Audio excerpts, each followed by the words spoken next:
हाँ, एक बहुत ही छोटी सी क्लास और अपना इंडियन जो पॉलिटी है, इंडिया पॉलिटी का लास्ट टॉपिक जो आपके सीईटी में इस बार आ रहा है। मैंने सारे टॉपिक करवा दिए आपको, चाहे प्रस्तावना हो, चाहे मौलिक अधिकार हो, चाहे मूल कर्तव्य हो, नीति निर्देशक तत्व हो, सब कुछ करवा दिए। यह टॉपिक बचा है संविधान की प्रकृति या फिर संविधान की विशेषताएं बोल दो, या फिर की फीचर्स बोल दो, साइलेंट फीचर बोल दो, कुछ ही बोल दो, है ना। बहुत ज़्यादा इंपॉर्टेंट टॉपिक है, वेरी इजी। एक बार पढ़ लोगे तो यहाँ से कोई भी क्वेश्चन बाहर नहीं जाना। और फिर आपका एक जो 28 तारीख से या 29 तारीख से आपकी जो बड़ी सीरीज स्टार्ट हो रही है 28 से, तो वो आपको बताइए। फिर ये सारी चीज़ें मैं कंप्लीट इंडियन पॉलिटी का वन शॉट लेके आऊँगा। 4-5 घंटे की क्लास होगी, वो अपने एमए क्लासेज पर होगी, तो वहाँ से फिर डाउट क्लियर हो जाएंगे। संविधान की प्रकृति या नेचर, या इसको अपन कह सकते हैं कि संविधान की विशेषताएं, वो बात एक ही है। फीचर्स ऑफ कॉन्स्टिट्यूशंस बिल्कुल प्रॉपर तरीके से पढ़ेंगे अपन। देखो, भारतीय संविधान की आप सब जानते हो कि हमारा जो संविधान है दुनिया का सबसे लंबा संविधान है, सबसे बड़ा संविधान है और लिखित संविधान है, रिटन है हमारा, है ना। हालांकि ये बात अलग है कि सब दुनिया में सबसे पहले लिखा गया संविधान या कॉन्स्टिट्यूशन वो अमेरिका का है, यूएसए का, लेकिन वो सबसे छोटा है। सबसे मतलब अपन से तो काफ़ी छोटा है, उसमें 7 ही अनुच्छेद है, मात्र 7 आर्टिकल है, बट वो है बहुत सख्त, मतलब बहुत ज़्यादा कठोर कठोर कॉन्स्टिट्यूशन माना जाता है यूएसए का। इंडिया का कठोर और लचीला दोनों है, सॉफ्ट भी है अपन तो कठोर भी है हमारा संविधान।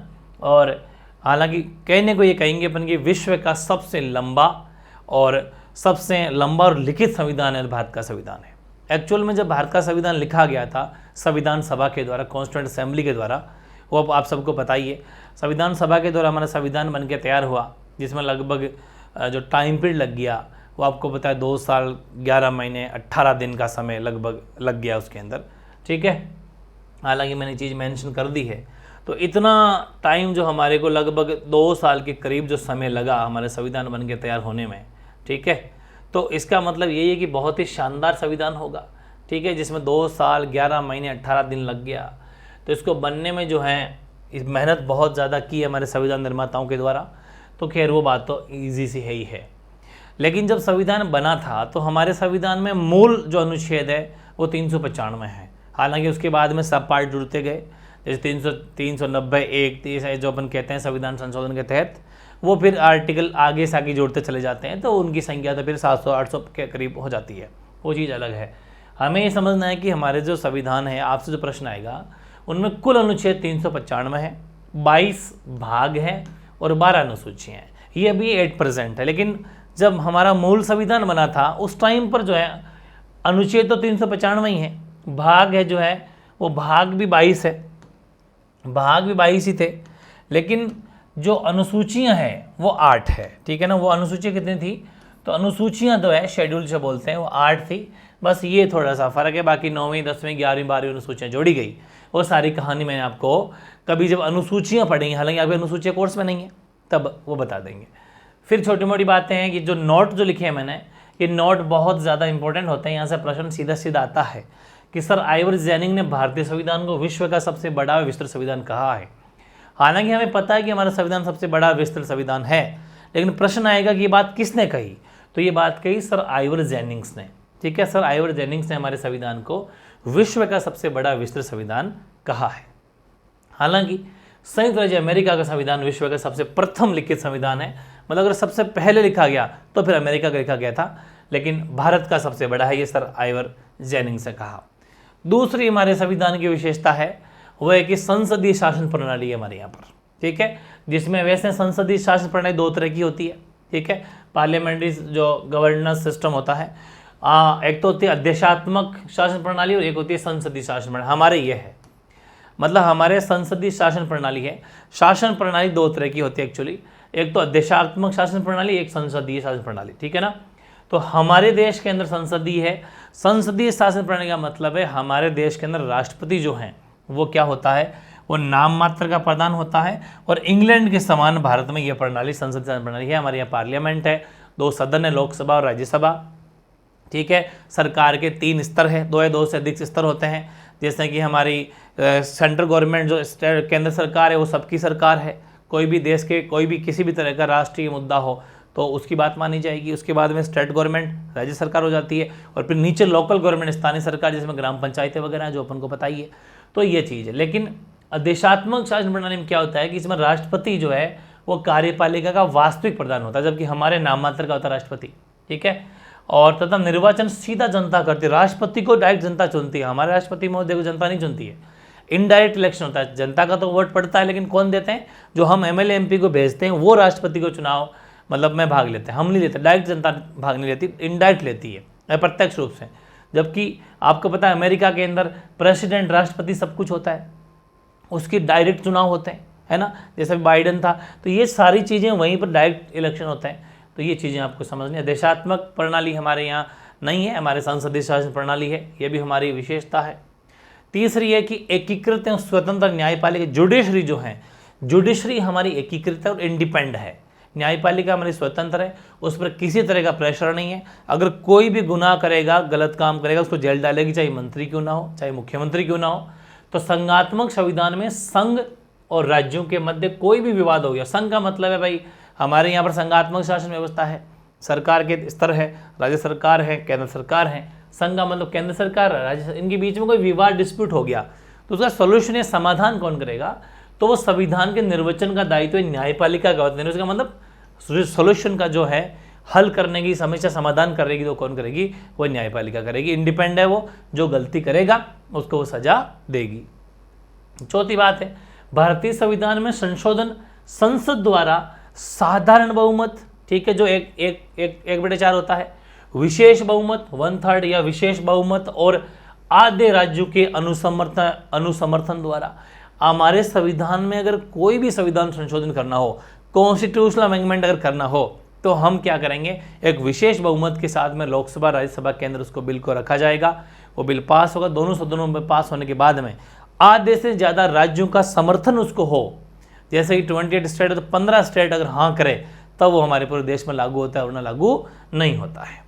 हालांकि कुछ बातें लिखी है हमने, तो इसका मतलब क्या है, ये हमारे संविधान की विशेषता ही तो है कि हम सबकी बात, सबका राय मशवरा करके करते हैं, जो तानाशाही नहीं दिखाते, क्योंकि हमने आधों से ज़्यादा स्टेट की हाँ करी है। लोकसभा और राज्यसभा उच्च सदन होता है, लोकसभा निम्न सदन होता है, दोनों सदनों के अंदर हमने उस बिल को पास किया है बाकायदा, मतलब सबका हमने हाँ सहमति करवा के वो काम किया है। 2 नोट है, सर आइवर जेनिंग ने भारतीय संविधान को आवश्यकता से अधिक कठोर कहा कि ये कठोर है लेकिन आवश्यकता से अधिक कठोर है। और केसी वियर ने भारतीय संविधान को अधिक कठोर तथा अधिक लचीले के मध्य का एक अच्छा संतुलन स्थापित करने वाला बताया है। ये दोनों ही क्वेश्चन वेरी इंपॉर्टेंट है कि हमारे संविधान की, क्योंकि इस विशेषता में ही है। कठोर किसने कहा है, तो सर आइवर जेनिंग्स ने कहा है। सबसे बड़ा और लिखित सविस्तर संविधान किसने कहा, तो भी जेनिंग्स ने कहा है। लेकिन अगर ये पूछे कि ना तो कठोर है और ना ये लचीला है, इन दोनों के बीच का है ये बात कही केसी वियर ने, ठीक है ना, ये ध्यान रखना। इसके बाद में एकल नागरिकता है, सिंगल सिटीजनशिप हमारे अंदर है, हमारे देश के अंदर है कि हमारा भारत का निवासी अगर कहीं बस गया तो यहाँ की नागरिकता क्लोज वो वहाँ का निवासी बन जाएगा। लाइक अक्षय कुमार वगैरह कनाडा की नागरिकता ले ली तो हमारे यहाँ की क्लोज कर दी हमने, अब वहाँ की क्लोज करेगा तो यहाँ का नागरिक बन पाएगा, तो अब वापस वहाँ की क्लोज होकर यहाँ का बने। तो ये चीज़ें होती है हमारे यहाँ पर। कोई भी व्यक्ति सिर्फ भारत का ही नागरिक होता है, किसी राज्य का नहीं, किसी अलग की भाई मतलब राजस्थान का नागरिक हो ऐसा कोई नहीं कहेगा। पूरे भारत का एक सिटीजन, एक ही नागरिक होगा, नागरिकता होगी हमारी। सिंगल सिटीजनशिप है, ये भी हमारी संविधानिक खास बात है। वयस्क मताधिकार, एडल्ट फ्रेंचाइजी हमारा सिस्टम चलता है। वयस्क मताधिकार का मतलब है भाई जो वयस्क होगा, एडल्ट होगा, वही वोट कर पाएगा। 18 साल की उम्र अब हुई है वर्तमान में, हालांकि पहले 21 साल की उम्र थी। हमारा 61वां संविधान लिख दिया होगा मैंने, ये रहा 61वां संविधान संशोधन हुआ 1989 के द्वारा, अनुच्छेद 326 में चेंज किया, संशोधन किया, अमेंडमेंट किया और न्यूनतम उम्र जो है वो 18 कर दी। हालांकि मूल संविधान में जो न्यूनतम उम्र है मैक्सिमम एज ए वोट देने की वो 21 साल थी, ठीक है। भारत अब अच्छा ये वयस्क मताधिकार होती क्या है, तो भारत में प्रतिनिधियों मतलब रिप्रेजेंटेटिव, चाहे वो सरपंच हो, स्टार्ट नीचे से ले लूँ मैं, सरपंच, पंचायत में सदस्य, प्रधान, एमएलए, एमपी जो भी हो, उन सभी रिप्रेजेंटेटिव्स का प्रतिनिधियों के निर्वाचन है तो वयस्क मताधिकार प्रणाली को अपनाया गया है, जो कि बहुत ही शानदार है बिल्कुल। जो क्योंकि मैच्योर बंदा हो, कोई वयस्क मताधिकार हम अप्लाई करते हैं, वो वोट करेगा। हमारे लिए संविधान की सर्वोच्चता है, संविधान में जो बात मेंशन है हम लोग उसी को फॉलो करते हैं। संविधान हमारे लिए सब कुछ है, कोई इसके ऊपर नहीं जा सकता। सर्वोपरि ये संविधान में जो भी बात मेंशन है वो हमें मंजूर है। 8वीं बात बहुत तगड़ी लिखी है, हमारे संविधान के अंदर 3 संकटकालीन प्रावधान है। जबरदस्त, मतलब संकट की घड़ी में रिलीफ देते हैं, मतलब मदद करते हैं, हेल्प देते हैं। क्या है वो? अनुच्छेद 352, अनुच्छेद 352 जो युद्ध या बाहरी आक्रमण या सशस्त्र विद्रोह की स्थिति उत्पन्न हो जाए तो अनुच्छेद 352 का इस्तेमाल किया जाता है। अनुच्छेद 356 राज्यों में संवैधानिक व्यवस्था के भंग हो जाने पर अनुच्छेद 356 को यूज किया जाता है। वित्तीय संकट के उत्पन्न होने पर 360।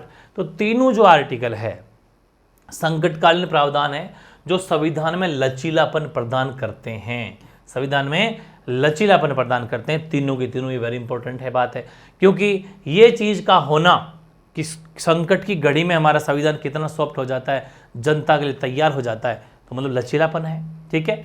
और ग्राम पंचायतों की स्थापना करी है, जो कि तीसरा स्तर है सरकार का, केंद्र सरकार, राज्य सरकार, ग्राम पंचायत, ग्राम स्तर पर, लोकल लेवल पे, तो ये हमारे तीसरे स्तर की सरकार का होना ये भी हमारे संविधान की खास बात है। ठीक है, क्योंकि गांव का विकास होगा तो ही देश का विकास होगा।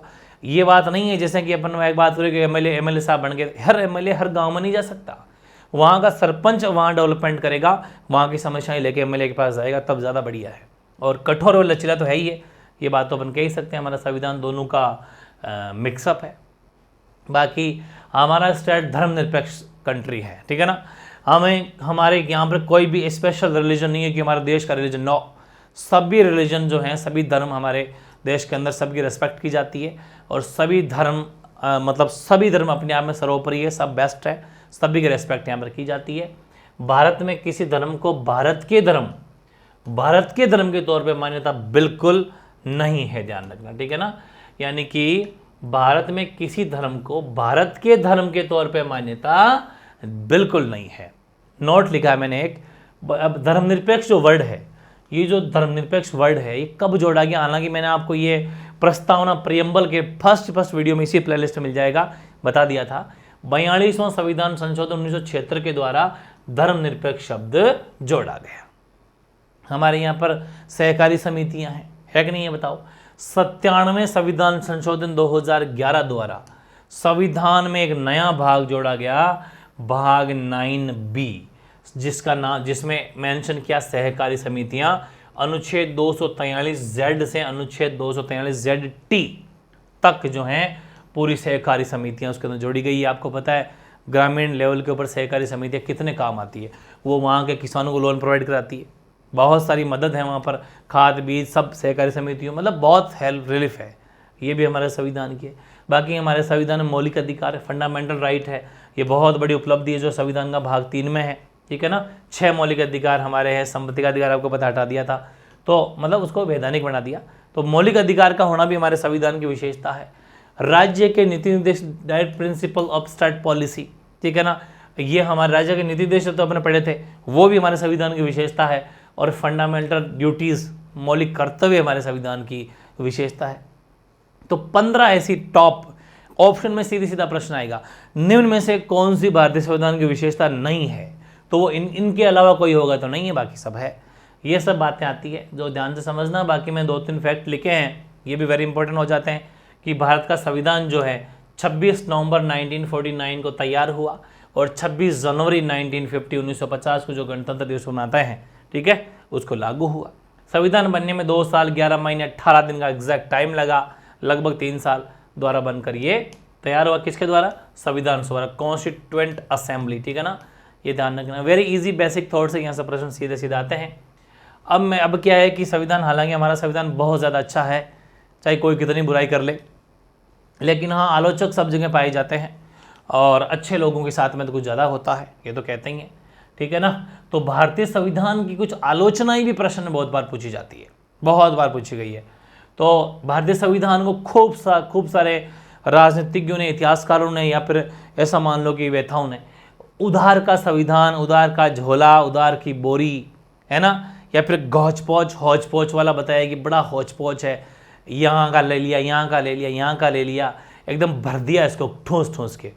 तो उधार का संविधान, उधार की बोरी, उधार का झोला, हौच पौच संविधान बोले, काफ़ी सारे इसको कहते हैं, लेकिन ऐसा कुछ भी नहीं है। उधार का संविधान नहीं कहा जा सकता, क्योंकि हमने, हाँ, एक गुरु से पढ़ना कोई बुराई थोड़ी है, अच्छा शिष्य बनेगा, अच्छी बात है, किसी से कोई राय लेके, वही वाली चीज़ हमने राय लेके, राय मशवरा करके हमने हमारे संविधान में जो अच्छाई लगी हमने उसको अडॉप्ट किया है, कोई दिक्कत नहीं है। लेकिन ऐसा लोग कहते हैं 1935 के अधिनियम की बोले कार्बन कॉपी, जैसे कार्बन लगाते हैं ऊपर लिखते हैं नीचे छप जाता है एज, तो 1935 का अधिनियम हालांकि आपके है नहीं, वरना 1935 का अधिनियम जब पढ़ाऊंगा तो आपको लगभग संविधान की झलक नजर आएगी। तो ऐसे लोग कहते हैं कि 1935 का जो अधिनियम है उसकी ये तो कार्बन कॉपी है, फोटो कॉपी है। एक कहते हैं ये अभारतीय है, भारतीय नहीं है, अभारतीय है, भारतीय नहीं है बोले, क्योंकि इसमें विदेशों का माल ज़्यादा है, विदेशों की चीज़ें जो इसमें ज़्यादा अडोप्ट करिए तो थोड़ी अभारतीय सा लगता है, लोगों का कहना है। गांधीवाद से दूर संविधान है, गांधीवाद विचारों को रखा नहीं गया है क्योंकि इसमें ज़्यादातर वकील लोग थे, बड़े बड़े लोग थे, तो गांधीवाद से दूर है। महाकाय भीम का आकार है, बहुत बड़ा है, बोले इतने आर्टिकल हैं जिसकी कोई हद नहीं है। वकीलों का स्वर्ग, ये बहुत ज़्यादा इंपॉर्टेंट है। हमारे संविधान को वकीलों का स्वर्ग आलोचना की वकील की, क्योंकि इसमें ज़्यादातर एडवोकेट थे संविधान निर्माताओं में, तो बोले उसने अपने फेवर की जितने हो सके कि वकील वकील वकील, वो वकीलों वाला ज़्यादा फंडा रखा है, तो वकीलों का तो बोले स्वर्ग है। तभी तो कहते हैं तारीख पे तारीख, तारीख पे तारीख।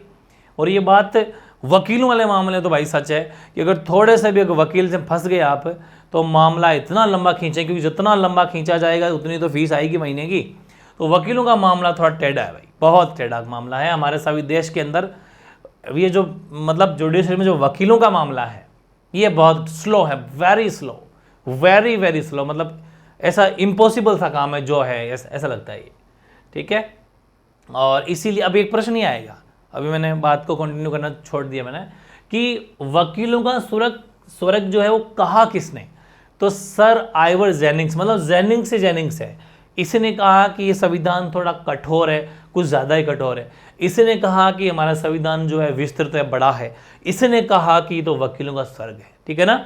ओके, हालांकि एच.के. माहेश्वरी जो संविधान सभा के सदस्य भी थे, कॉन्स्टिट्यूएंट असेंबली के मेंबर थे, इन्होंने संविधान का प्रारूप लोगों को अधिक मुकदमेबाज बनाता है। कहा कि जो संविधान का जो प्रारूप है ये लोगों को ज़्यादा अधिक मुकदमेबाज बनाता है, हर चीज़ में छूट, ये करेगा तो ये केस लड़ ले, ये कहे तो ये इसमें कोर्ट में चला जा, ये तो फिर कोर्ट में चला जा, अगर तेरे को ये भी थप्पड़ी मार दे तो कोर्ट में चला जा। तो वकीलों का स्वर्ग के साथ में कहते हैं कि लोगों को ज़्यादा मुकदमेबाजी सिखाता है ये, हाँ ऐसा कहते हैं एच.के.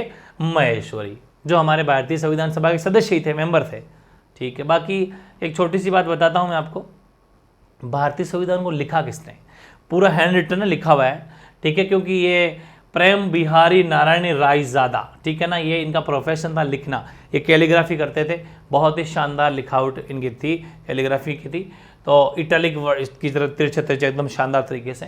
तो भारतीय संविधान को प्रेम बिहारी नारायण रायजादा द्वारा लिखा गया है।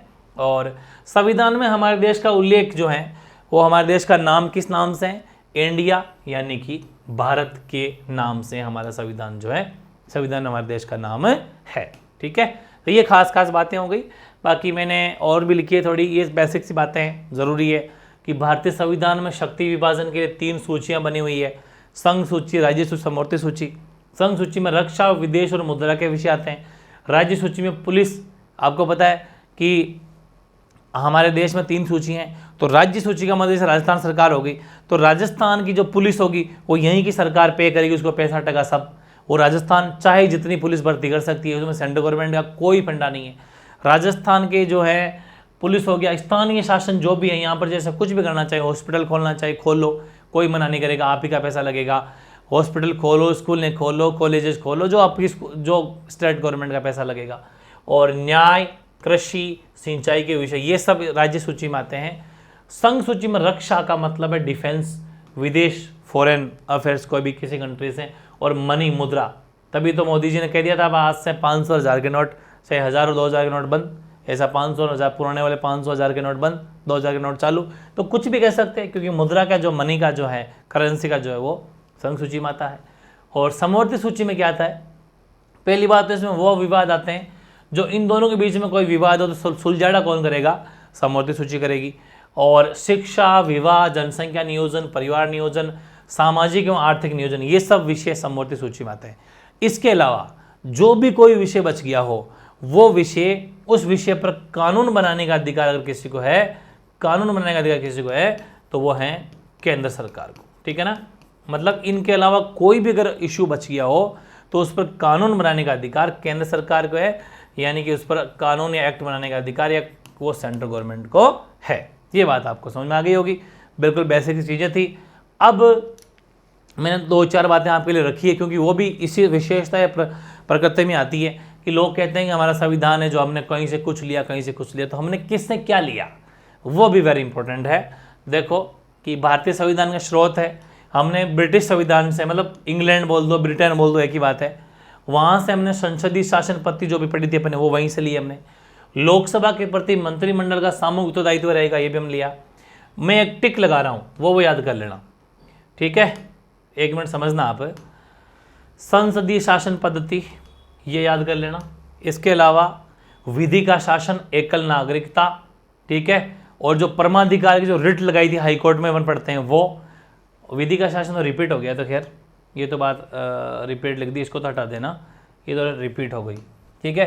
तो बस 3-4 बातें ज़रूरी है, बाकी मंत्रिमंडल का लोकसभा के प्रति ये तो रिपीट सा हो गया। अरे अच्छा, ये 2-3 चीज़ें रिपीट हो गई, इनको कोई बात नहीं, आप समझ जाना कि इनको हटा देना। एक तो जैसे ये हट जाएगा, ठीक है, एक ये हट जाएगा, मंदिर लोकसभा पर एक ही बात है वो तो, ठीक है, ये रिपीट है। तो ये इतनी सी बातें बचती है इसकी, ये याद कर लेना, वेरी इजी है, आराम से याद करना भाई इसको, ठीक है ना, कोई दिक्कत नहीं। वैसे ज़्यादा इंपॉर्टेंट संसदीय शासन पद्धति हमने कहाँ से ली, विधि का शासन कहाँ से लिया और एकल नागरिकता कहाँ से ली, ज़्यादा इंपॉर्टेंट ये 3 ही है बस ब्रिटेन से। फिर हमने अमेरिका से लिए मूल अधिकार, वेरी इंपॉर्टेंट, मूल अधिकार अमेरिका से लिए। प्रस्तावना उद्देशिका पर महाभियोग पर ये ले लो, स्वतंत्र न्यायपालिका होगी ले लो, उपराष्ट्रपति का पद लिया हमने, न्यायिक पुनर्वलोकन, वाह वाह, ये तो पूरे ज़रूरी है।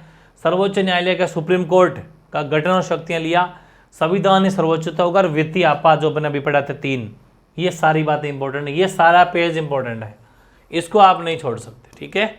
और ऑस्ट्रेलिया से हमने समवर्ती सूची ली क्योंकि 3 लिस्ट पढ़ी अपन ने, state list, union list, state list और कॉन्कॉर्ड लिस्ट, तो ये कॉन्कॉर्ड लिस्ट है, ठीक है ना। कॉन्कॉर्ड लिस्ट हमने ऑस्ट्रेलिया के संविधान से ली। शक्तियों का विभाजन कि भाई हमारी केंद्र सरकार, राज्य सरकार, स्थानीय सरकार पर डिवीजन होगा, केंद्र राज्य संबंध और प्रस्तावना की भाषा, प्रियम्बल की लैंग्वेज, ये सब हमने ऑस्ट्रेलिया से लिया। कनाडा से हमने संघीय शासन प्रणाली जो कि सरकार के 3 स्तर होते हैं वो स्तरों वाली, सशक्त केंद्र होगा वो लिया हमने। अवशिष्ट शक्तियों के सिद्धांत, और हमने केंद्र द्वारा राज्य, ये मत करना भले, ये कोई बात नहीं है, कुछ चीज़ें कर लो, जैसे केंद्र द्वारा राज्यपालों की नियुक्ति, ये करना इंपॉर्टेंट है। और तो इसमें ये 2 इंपॉर्टेंट है, ये 2 याद कर लेना, बाकी ये तो ठीक है। और दक्षिणी अफ्रीका से हमने संविधान संशोधन, कॉन्स्टिट्यूशन अमेंडमेंट करना हो, संविधान में कोई चेंजेस करना हो, संशोधन करना हो तो हमने वहाँ से लिए। और राज्यसभा के सदस्यों का निर्वाचन भी हमने साउथ अफ्रीका से लिए, ठीक है। रशिया से हमने मूल कर्तव्य लिए, ये मूल कर्तव्य भाई थोड़ा ठीक लिख लेना, है ना। तो रशिया से हमने मूल कर्तव्य मतलब